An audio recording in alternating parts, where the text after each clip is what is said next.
Scientific Christian Mental Practice by Emma Curtis Hopkins. Chapter 3, Affirmations of Science. The text of the third lesson of spiritual science is, God saw the light that it was good. God is mind. Light is wisdom. Mind perceives that wisdom is good. Mind understands the good. You will perceive, as you go on thinking of first principles, that it is your nature to be happy and powerful in proportion to your ability to appreciate what is good. If a beggar child, looking through an open gateway into a beautiful garden, is filled with pleasure at the sight, forgetting his misery for a moment, he has given his own character a new vigor of goodness, and has increased the strength of his life in some metaphysical relation of mind to life. He has unwittingly given himself a treatment for prosperity. You will note that for the most part, the heart dwells with grief upon the contrast between its own lot in life and the bounty and happiness it realizes to be near it, and yet far from it. The heart may still cling to its misery while it is observing happiness. Here is where the office of denial comes in. Denial is elimination. In science, we are taught the value of elimination. The secret of freedom is in knowing what ideas and prejudices should be dropped out of the mind. Between Om and presence is the little syllable ni. Between Om and potence is the little syllable ni, abbreviation for two Latin words.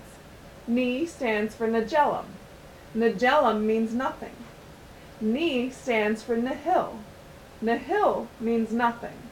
So, between Om, the mind, and its rightful possessions of power, place, and science or wisdom, is the claim of darkness, or nihilum, which is negation, standing as if it were something, while it is nothing. Thus, between your mind and the attainment of its supreme bliss is the everlasting ni, or the very bold assumption of nothing, that it is something. By dropping the claims of misery, you step through the valley of the shadow of the apparent reality of misery, into the reality of blessedness divine. Now this ni, which lies between you and the presence of your good, is as apt to be one of your virtues as one of your vices. If you are one who takes pride in never speaking or acting from impulse, and who feels a sort of contempt for people who act impulsively, your virtue is the claim to be something when it is nothing. Does God take pride in never speaking nor acting from impulse? Let that pride in your virtue be eliminated from your character. Hear the Apostle Paul on the subject. Though I bestow all my goods to feed the poor, and though I give my body to be burned, and have not charity, it profiteth me nothing. It is as sounding brass, or a tinkling cymbal. It is well to act with discretion, but your virtue becomes as sounding brass if you take pride in your discretion. Suppose you are very prompt in paying your debts, and take pride in it, speaking scornfully of people who do not pay promptly. This pride in your virtue hides the virtue. One good day you may believe yourself unable to pay your debts, and if it causes you to be more lenient with people who are careless, you will pass the shadow ni that stands between your mind and its satisfaction. Present so near, yet with the distance of a personal trait between. In our last lesson, we named these ideas of absence. We called our protests against them denials. We spoke of the two particular traits of each human being. These are not innocent traits. They are the habits of thinking which belong to our manner of believing in the absence of our particular good. They are strong men, armed to the teeth with the determination to stay by us as long as we live. Take yourself in hand, and, looking up to heaven, resolve to reason your special traits out of your life.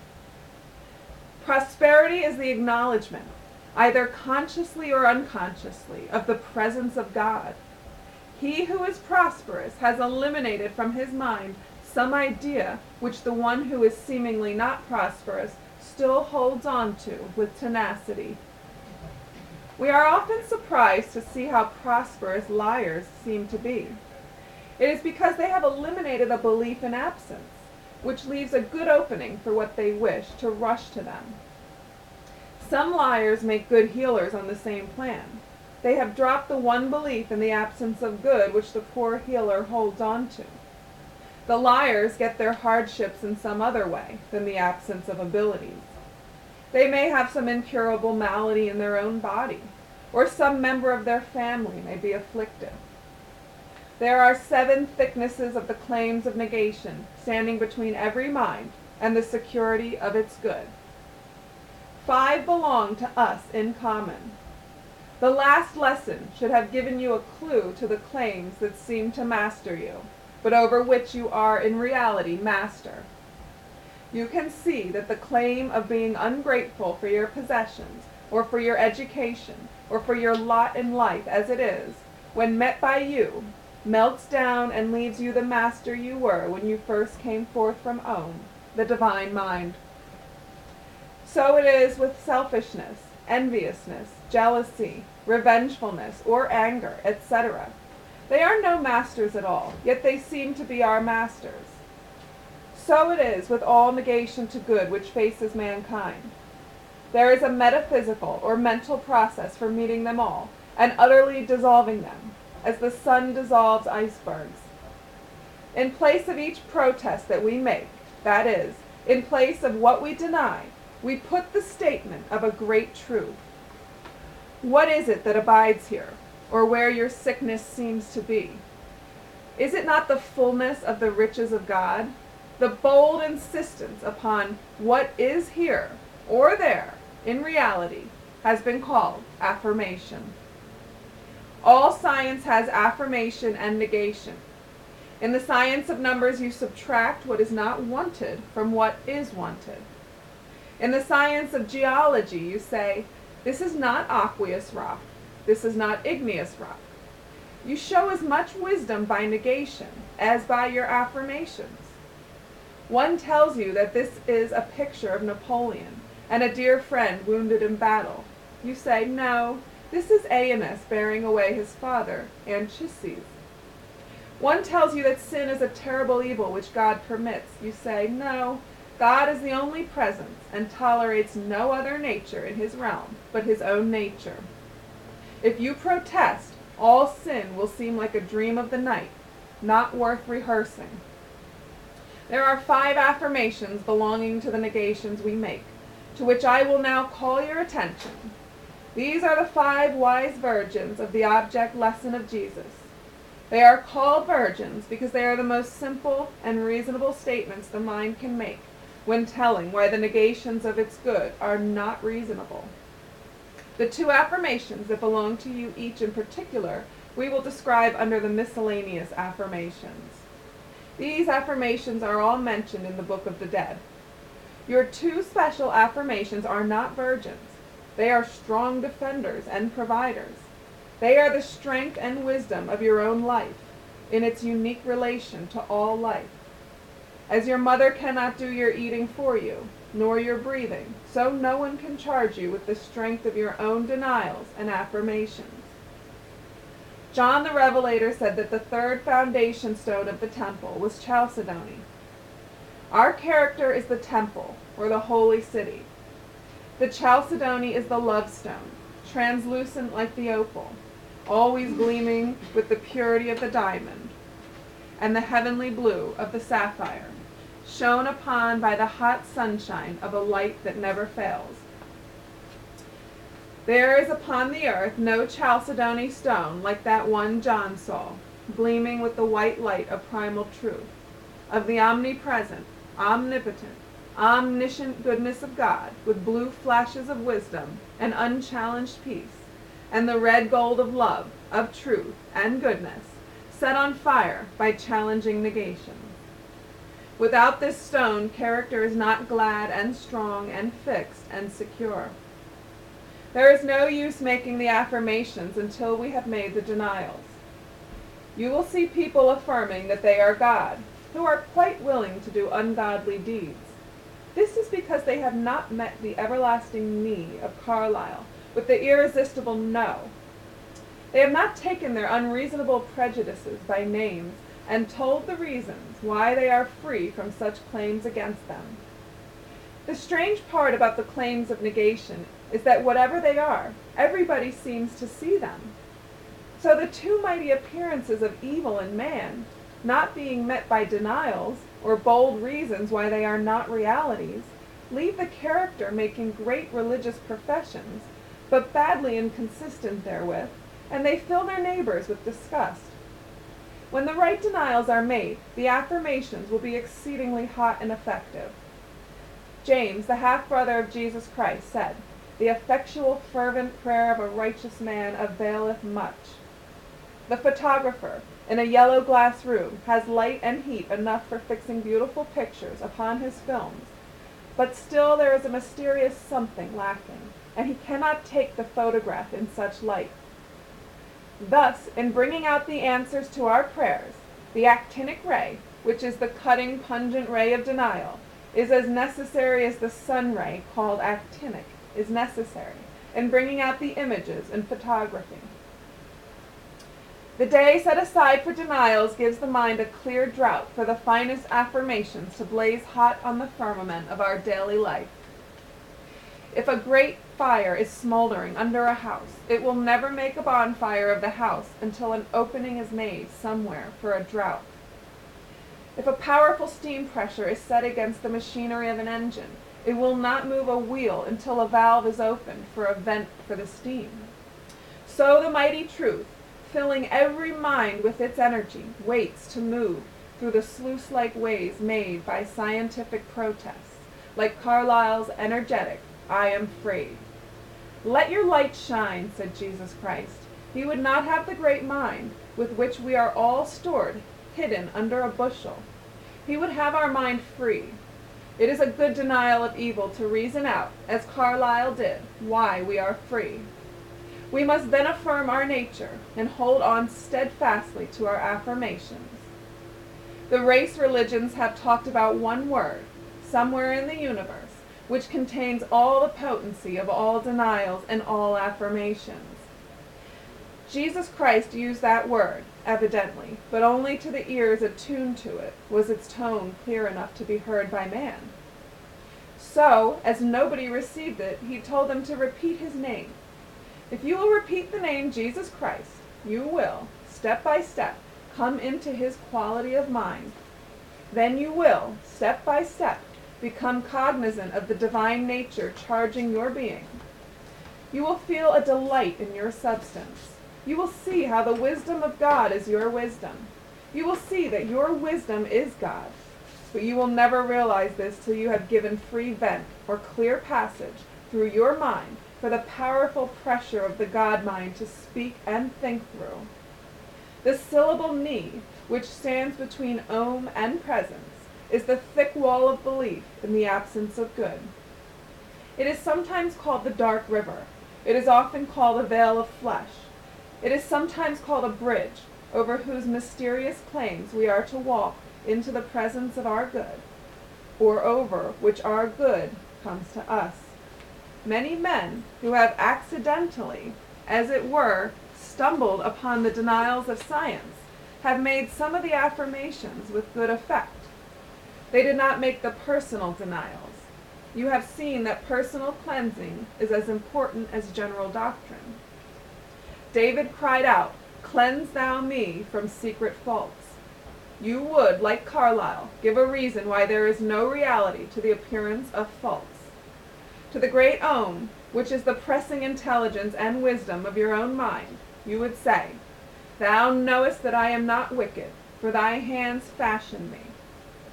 You would take your selfish disposition, and to the great Om, or Om mind, you would say, "Thou knowest that in spirit and in truth I am not selfish, for thy thought sent me forth, thy mind thinketh my life, thy hands fashioned me." It would not be long, after wise and earnest denials, before you would be uttering mighty affirmations of science, and your life would be consistent with them. Certain of the great Greek philosophers illustrate this truth. Pythagoras, in the 6th century BC, made certain of the denials of science. Especially he saw that sensation is mental, not a physical exercise. After determining this, he found himself affirming that our soul is an emanation from the universal soul and partakes of the divine nature. The soul in man is the self-moving principle. Anaxagoras, born in 500 BC, said that matter is only the result of ideas. Soon after this, he had to make an affirmation on the subject of matter as being absent and spirit as present.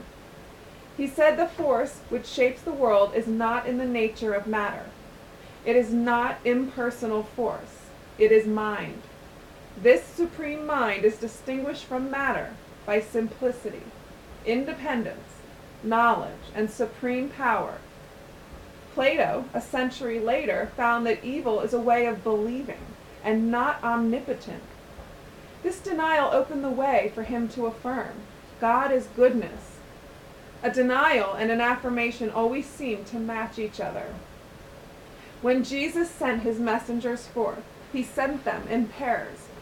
You will see, by reading over the characteristics of the men, that one was positive, while the other was negative and receptive. As for instance, Peter and John. Peter was impulsive and positive. John was trusting and yielding, and therefore coincided with all the eloquent impulses of Peter. Jesus Christ spoke his sentences with negation and affirmation, as call no man your father upon the earth, for one is your Father, even God.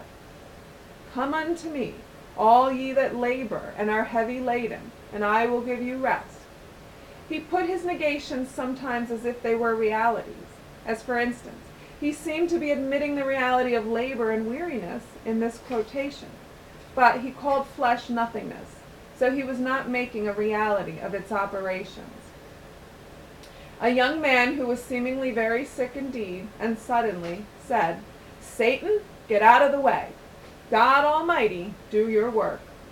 Now the young man had been brought up without any belief in Satan, so he was only meeting a condition of unreality by a name applied to the whole need of the whole world, to the whole run of evil in creation.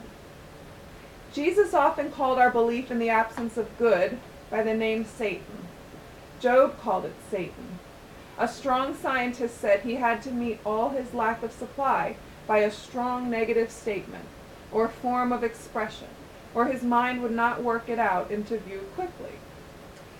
If he was requiring money, he never said, I am supplied with all I can use.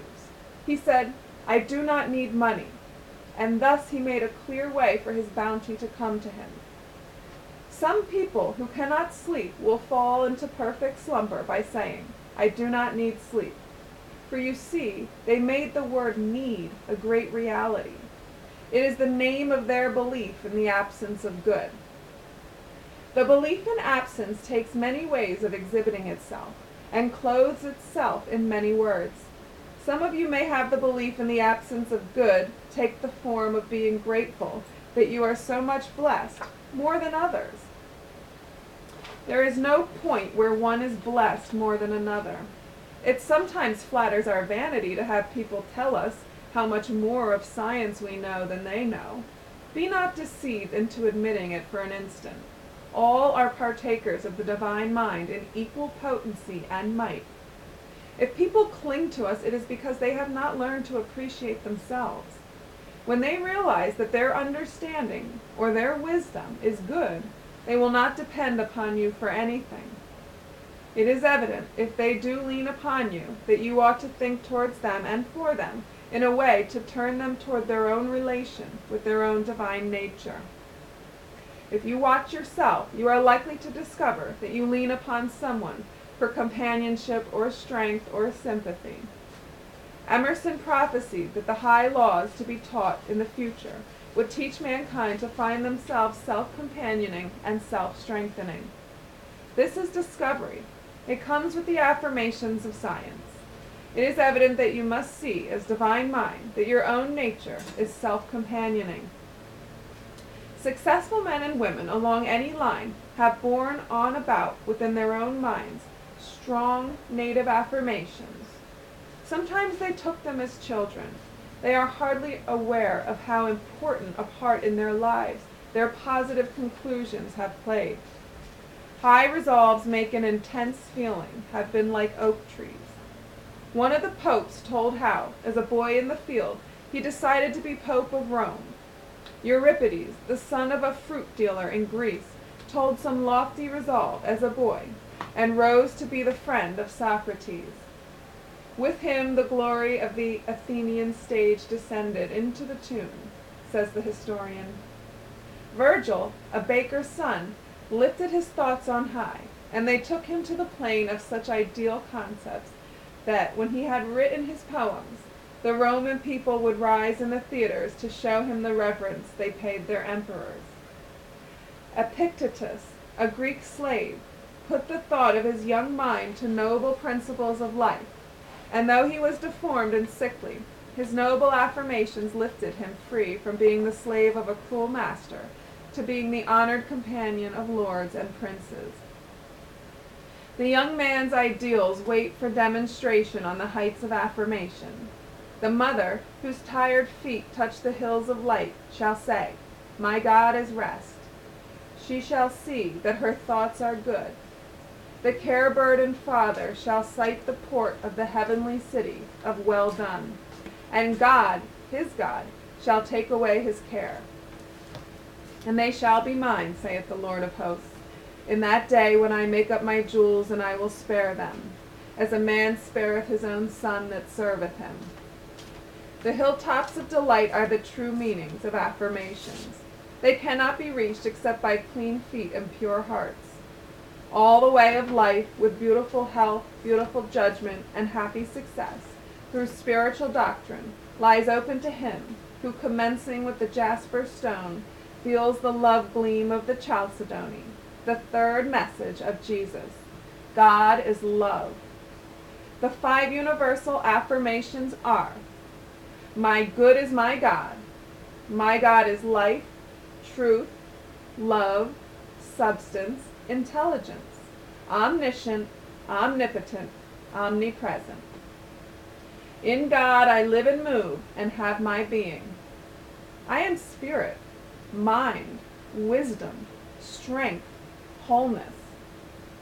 The I Am works inevitably through me to will and to do that which ought to be done by me. I am governed by the law of God, and I cannot sin or fear sin, sickness or death. Set apart a morning each week to making your mind touch the mountain peaks of the most noble thoughts. They have many ways of being expressed, but these have the substance of them all. Your own 2 affirmations, which, if you would use them, would lift your life out of bondage, must be sought out and spoken by yourself. If your life seems turbulent, you had better speak of peace. If your life seems defenseless and unprotected, tell of the defense and protection of the Most High God. If you seem to fail in everything you undertake, tell how your God can take the small and insignificant things of human seeming and glorify his own name and nature thereby. It is not to the seeming failures of your life you must look for your reputation among the angels of light, but to the purpose you have held. What matter smile or frown, if angels looking down shall each to other speak of thee, in tones of love continually, until the name on earth but seldom heard hath come to be in heaven a household word. There is no storm of adversity that can shake your name through the ages, if your affirmations are lofty enough concerning the dealings of your God with you. There once was a woman who held on and held out that she must cast all her care on God. She would never admit that she got her support from any other source than Almighty God. She would not admit that her life was assisted or kept by any other means than straight from divine mind. She feared nothing and nobody, because the everlasting God was her rock and fortress. From being the child of adversity and misfortune, in the seeming, all the conditions of her life grew easy and bright. She took as a principle to hold in her mind that the yoke of Jesus Christ is easy and his burden is light. You may take any positive notion you like and hold on to it until it makes your life demonstrate it. It will be your own affirmation. Many people change their affirmations. You can add to your affirmations, but you should not change them. You may explain your affirmations, then the repetition of them will help you. Let us explain the first affirmation that makes the first denial. My good is my God. My God is life, truth, love, substance, intelligence, omnipresent, omnipotent, omniscient. Why do we each say my good? Because we are each the unit around which our good swings. If we are right, entirely right in our relation to our good, and we can explain how we secured our good, we can tell the world how to attain its good. Jonathan Edwards made a noble discovery under this point. He said he found the supreme plan to be that he should attend to the salvation of his own soul. He put the idea crudely and spoke in the language of his time, which called the exhibition of our divine nature the salvation of the soul. You can see for yourself that your soul does not need saving. It needs to be made visible.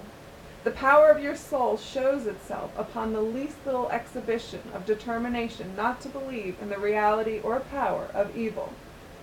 On any plane of thought you will find that the resolve to be on the side of good and right will win victories for you. Health will come plainly into sight.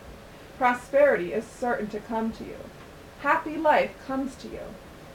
Why do we say, my good is my God? Can we not see that every move we make is to get some good to ourselves?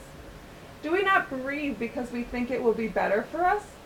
If you wish to stop breathing, even that will be because you think it is more comfortable not to breathe. You feel deeply that there is good for you, so all the time you do your best to get that good. It makes the good your governor. It makes it the governor of your life. Thus it is your God. It is for you to choose to make your God either the most high principle, which Jesus Christ taught, or the incidents and happenings of your everyday lot in life. Whatever draws you toward it, making you think it can satisfy you, governs you, and is your God.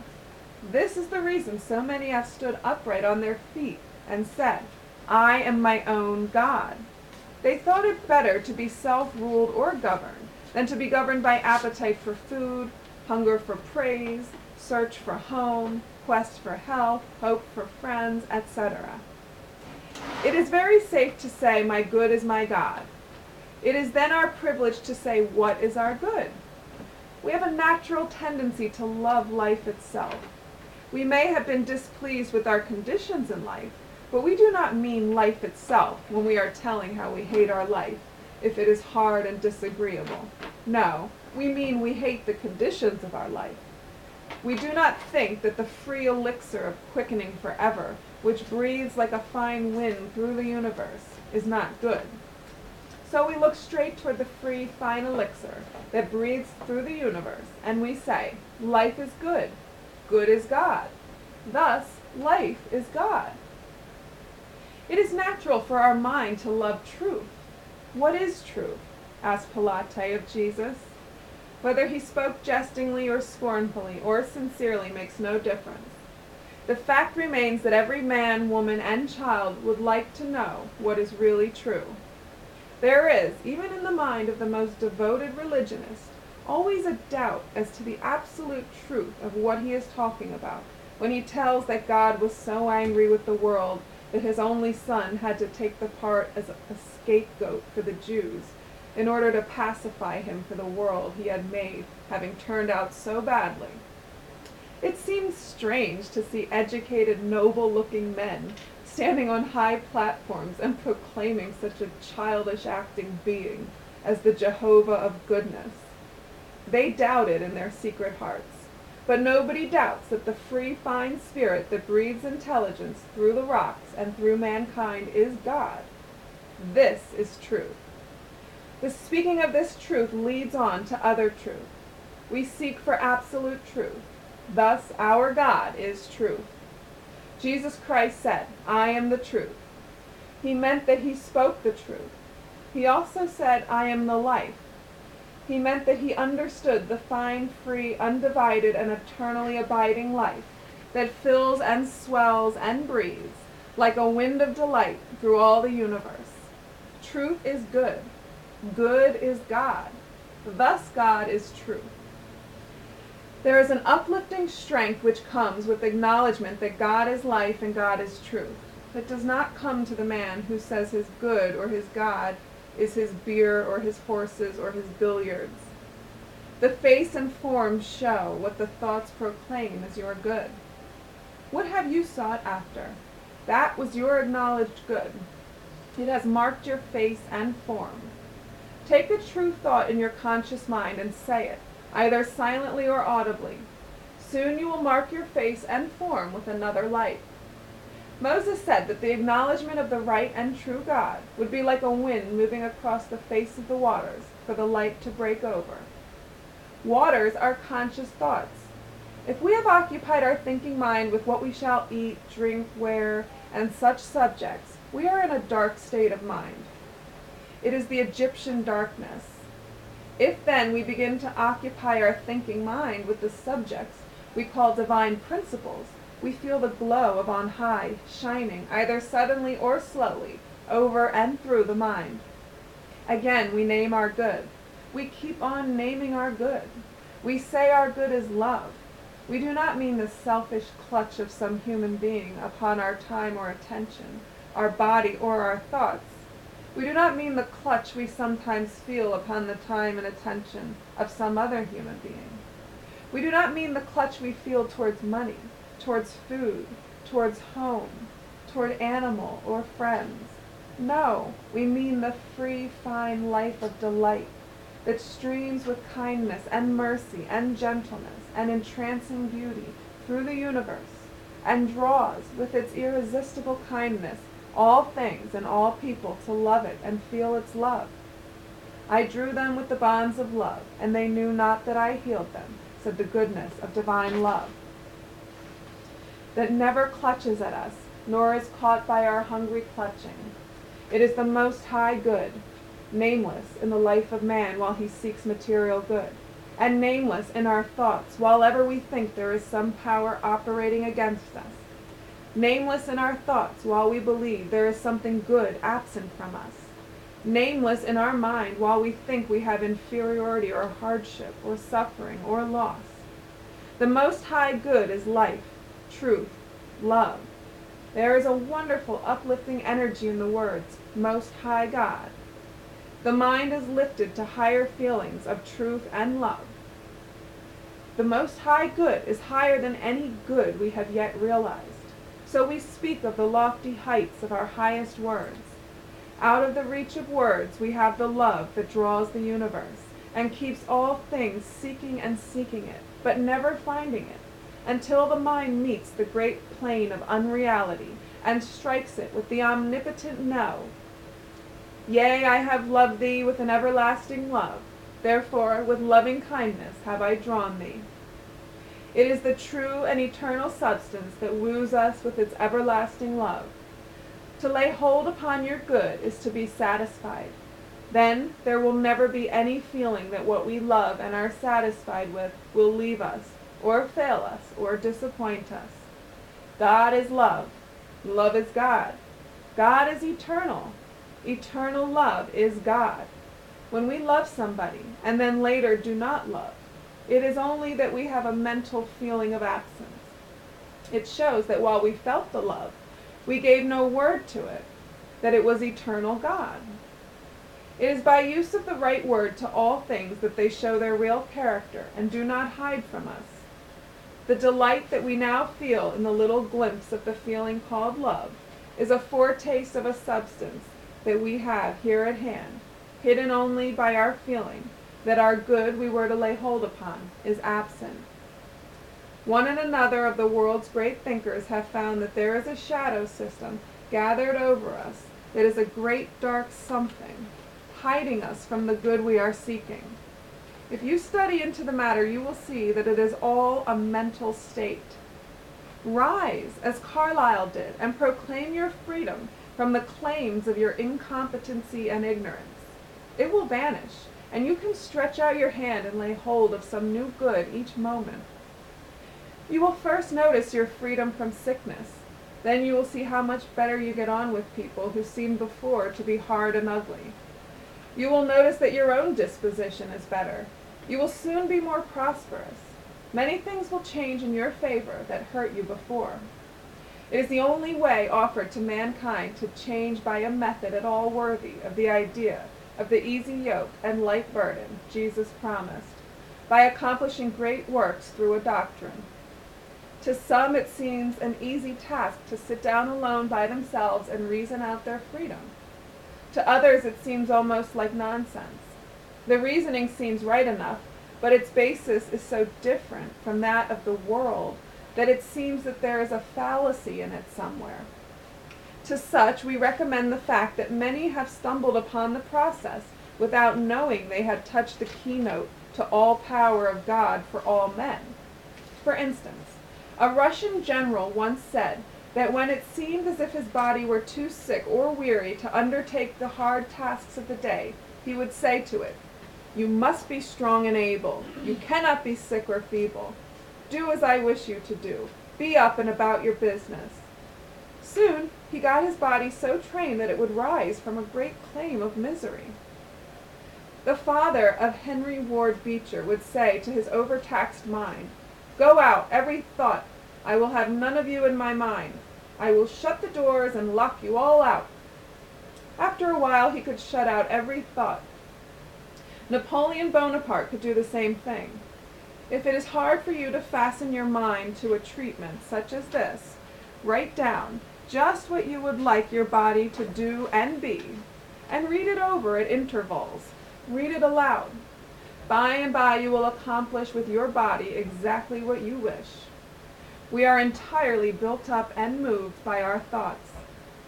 In the Theologia Germanica, a religious book written about the time of Martin Luther by an unknown writer, we read that if any practice in religion seems at first hard and almost impossible, one should persevere in practicing it until it becomes easy and natural. In this statement of what God is, we say, God is life, truth, love, substance, intelligence, omnipresence, omnipotence, omniscience. Everything that is evil seems present enough. That which we call good may seem to fail us easily. Presence which endures is substance. That which we can take hold of and keep is the kind of good we would have. Paul tells us to feel after God. God is substance. God is good. Our good is substance. It is a very good part of the statement of truth to say that God is substance, present with us. Our good is substantial presence. For people who believe that their good is absent, it is a helpful word. There is no poverty, no lack, no loss, no want in this word substance. Our good is near as substance. If you are one who believes that you are absent from your beloved friends, this part of the statement of truth will bring you great satisfaction in some marvelous way. Nothing is out of reach of the power of these statements. After a while they come around with their fruit-like seeds to fruitage, or like planets to their orbits. It must not dismay you if you do not work with your mind as quickly as others. There is always one thing in which each one of us is quicker than others. It is a great practice to offer glad praises that God has made the way of the Holy Spirit through you so successfully. There is a self-supporting power in the Holy Spirit, which, when you let it operate unhindered through you, leads straight to your substantial support. People will think you fortunate, but it will be simply because you have thought on a high plane of provisions till you have opened a gateway of mind. Support is substance. Skill in action is substance. If you can do things skillfully, you have the substantial action of the Holy Spirit. The Most High Good lets fall the easy touches of her all-powerful fingers. Give glad, joyous praises every night before going to sleep to the Most High Good, that the Holy Spirit fills your thoughts with ardor and fires your affairs to splendid achievements. Your good is practical, substantial satisfaction. You must be satisfied in mind to be utterly satisfied, must you not?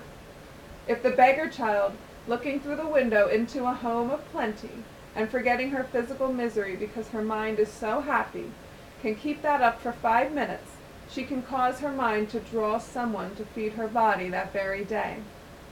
Suppose you multiply your soul's delights in the knowledge that God is the very substance of the things you want, by a number of degrees more than her delight. The arm of the Lord is not shortened, that it cannot save you from every one. God is spirit. Then you see the substance you long for is spirit. Very well, be spiritually happy, and the material shadows, the affairs of your life, must be happy. This is the process of intelligence. We have to use our intelligence to be acquainted with our good.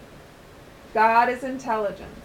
When we know God, we have touched the very substance which can inform us how to work each minute wisely, so as to be clothed and fed and housed and healed, without any other process than simply knowing God. To know God is to be God. We are exactly like what we know. Does it not take intelligence to know intelligence? The more we can appreciate that the mind is God, and that it is the only intelligence there is operating through the universe, the more we know in and of ourselves. It keeps fixing the mind to new intelligence, to say, God is intelligence. The psalmist wrote how the mind of God is forever saying, acquaint now thyself with me, and be at peace. In you is all knowledge. By saying that God is intelligence, that God within you begins to show forth through yourself great wisdom, along some line. You may be very wise in healing the sick. You may be very wise in speaking in public. You might suddenly be able to speak in many languages, as did the apostles of old.